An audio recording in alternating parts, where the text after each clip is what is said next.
Hi, we're going to show you how to use our seed plant list. First off, what you want to look at is just the list itself. There's two things we want you to notice, or a few things. The veggie, the variety, and then in this column D, is the links. So if you click on any of the names of if you click on any of the names under the column D, it'll send you to a link of the variety in which we provide. So that's a great way to find out whether you want the particular vegetable or not.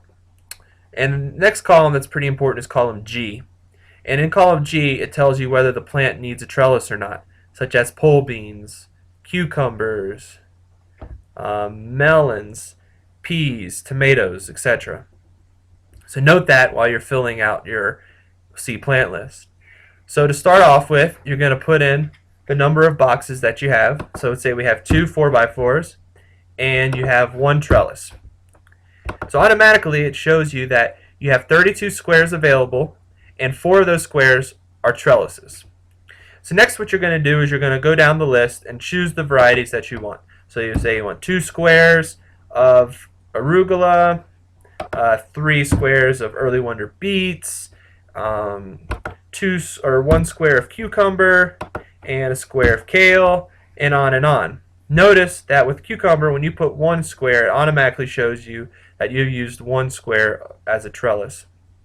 And then if you scroll down to the bottom of the screen, you'll notice that you've selected 6 squares, and one of those squares that you selected was a trellised plant.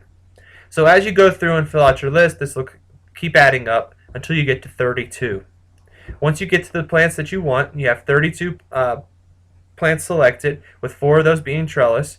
You click here, dash, whatever your name is, Joe Schmo, however you spell that, and go to File, Save, and then go ahead and email that to us. Thank you, and if you have any questions, feel free to ask.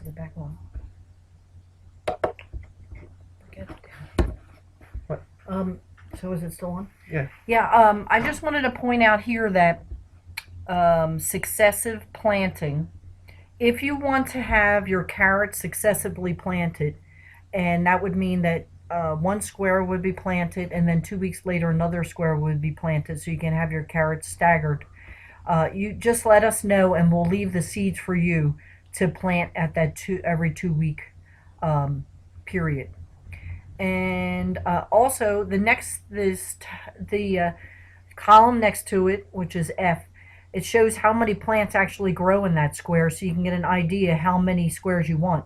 So you'll see in the cabbage is just 1, and then up here with the beets is 9, and then for the arugula is 4. So in that 1 square, you'll be able to grow 4 arugula plants.